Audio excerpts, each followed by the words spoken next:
Hey folks, welcome back to the channel. We are back in the forest of north central Saskatchewan.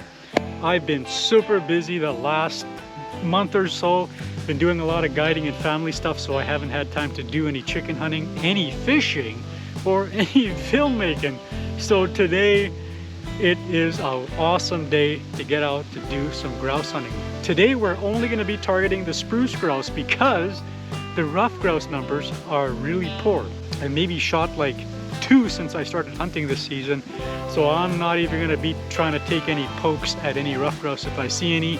And from what I heard from my fellow hunters that have been hunting the same area as me, they've shot a couple rough grouse and they're just tiny, just little tiny rough grouse, so they're probably running a little late this year. But anyways, I will not be targeting rough grouse today. I'm going to give you guys some tips on what to look for, listen for, how to tell the difference between a male and a female spruce grouse, and the difference between a rough grouse and a spruce grouse.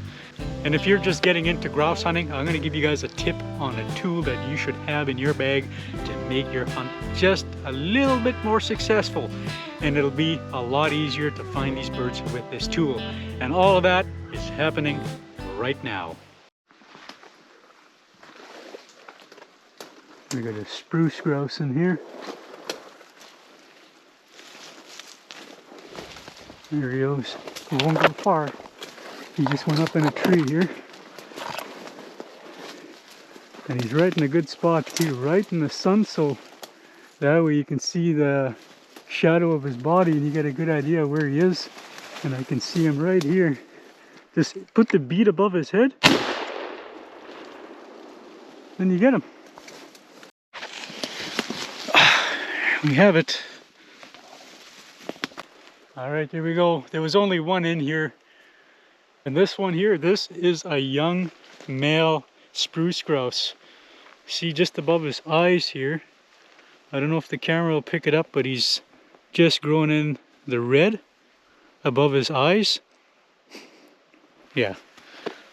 The male spruce grouse, they will get this red, almost like eyeliner above their eyes, and the hens won't have that. And when you come across a male spruce grouse, their tail will flare up and they're trying to ward you off, they're trying to scare you, they're trying to look big, but oftentimes they're going to fly straight up into a tree. Now a female spruce grouse, she won't try and intimidate you in any way unless she's got babies with her in the spring. But yeah, she will blast off straight into a tree. Alright, so there was another spruce grouse in here. He just flew across here and right up into a tree. I think he's in this tamarack. And if you guys watched the last video, I told you guys not to shoot a bird in the tamarack. And the reason is because these trees, these tamaracks are really sticky, nasty trees. Just makes a mess. I can hear some more birds to my left here. Probably some more spruce grouse. I knew this. Oh, there he is, right there. Man, I love hunting these birds in the middle of fall. No yellow jackets, no mosquitoes. It's just perfect. So I just came down into a trail here, an animal trail, and I could hear some birds fly up into the tree, and then they went straight east of me.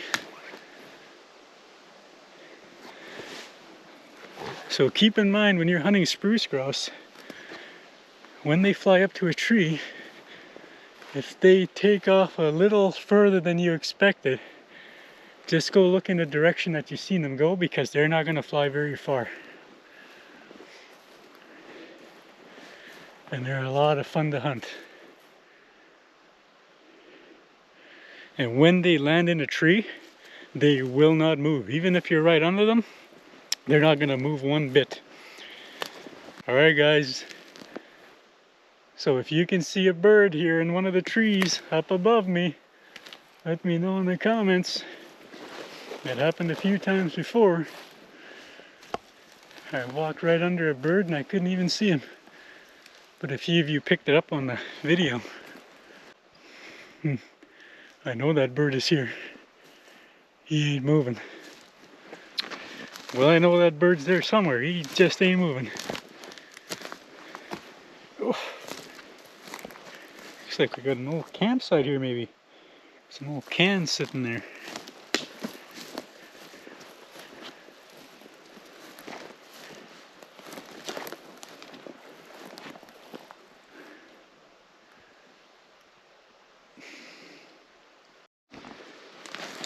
It's also good practice too to walk around the area that you've seen the bird go into. It's always good to get a different perspective and different angles of the trees that you think the bird went into. That way you can pick up any movement he makes, or if he starts squawking and peeping. That's a good way to find a bird when you can't see him, because when they get up there, they ain't gonna move.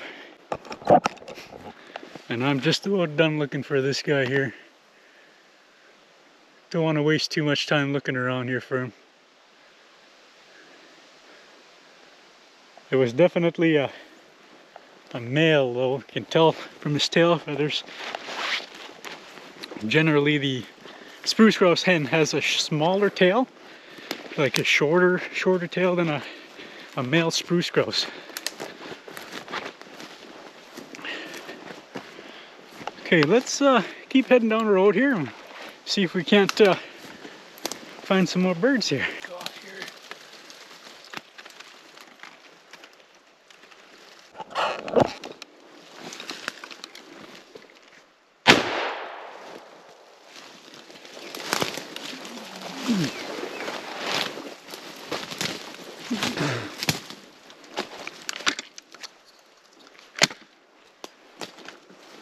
Remember, take your empties. That bird we just harvested is a beautiful hen spruce grouse. Alright, 2 birds in the bag, and as a hunter, please remember to only take what you need, not what you want. You have to keep in mind that there is other folks out here hunting just like you to take birds back home and feed their families, so only take what you need. Alright, this is a question that I wanted to answer about telling the difference between a ruffed grouse and a spruce grouse. Alright, the difference between a ruffed grouse and a spruce grouse. A spruce grouse, when they're feeding, they're hunched right over, and when you pull up on them, just their head pops up and their back stays straight. A ruffed grouse, if you can get close enough, even if they're in a tree, they're going to be standing straight up. They'll stand straight up, and they have a little mohawk going on. It just sticks up, just points up just like that on a ruffed grouse. Spruce grouse don't have that little mohawk. Both males and female ruffed grouse have that little point on the back of their head, just like alfalfa when his little hair pops up on his head. And yes, I'm that old.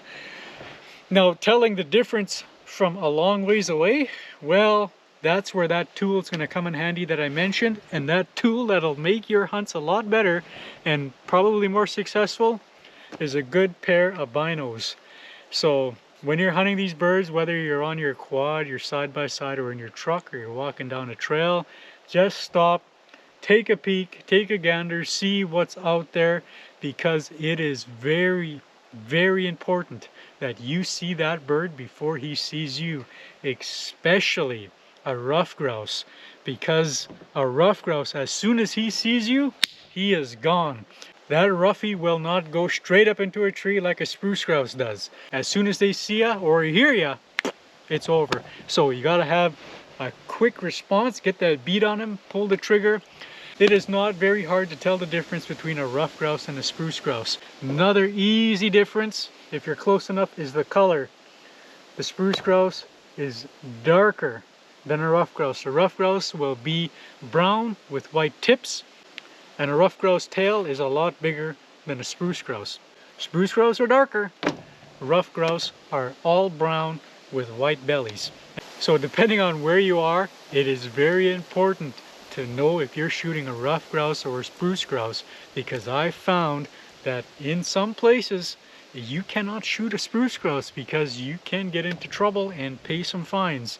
We are pretty fortunate up here that we can harvest spruce and rough grouse. That being said, be mindful of what you're shooting at. And if you can't tell what type of bird you're shooting at, don't even pull the trigger. Just, you know what, just let it go.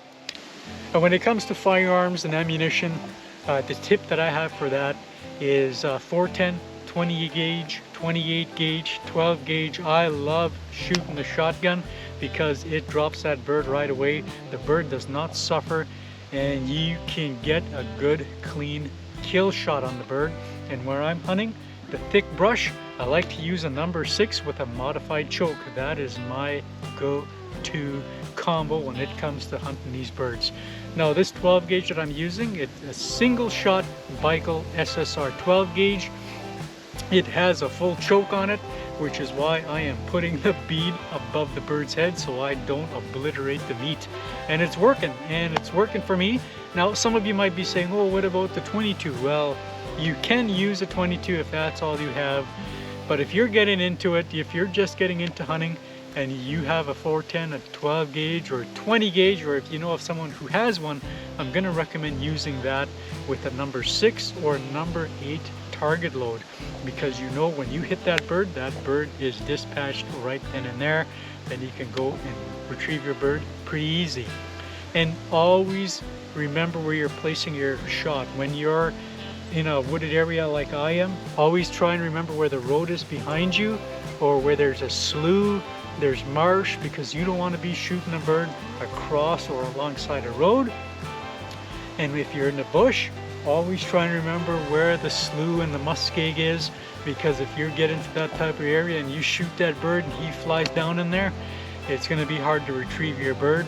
There have been times where I got swamped up to my waist in slough to harvest my bird, and it wasn't very fun. And at the end of the day, it really wasn't worth it shooting him above the muskeg just to get in there and get all wet and ruin my whole day of hunting. And also, after you discharge your ammunition, take the empty, put it in your pocket, put it in the box of your truck when you're done. Get home and dispose of them properly. And in the video description down in the bottom, I'm going to link down some videos, some other grouse hunts, some fishing, so be sure to check that out. And again, subscribe if you haven't done so already. And also, I know some of you are going to be asking about the guiding. It's waterfowl guiding. I am a guide for Tiger Hills outfitting out in the St. Louis area, that's central Saskatchewan. I haven't been able to film as much as I would like, but I've been taking quite a few pictures and little videos. So if you guys want to see that stuff, then you got to follow me on Instagram. I will link it down in the description, so you guys can be sure to give me a follow. Then there you will see some pictures and videos of my whole guiding experience. I am heading back there next week. I got 2 weeks left, and then that's it for guiding until next season. And I cannot wait to get back out there. All right, folks, we will get you guys on the next episode.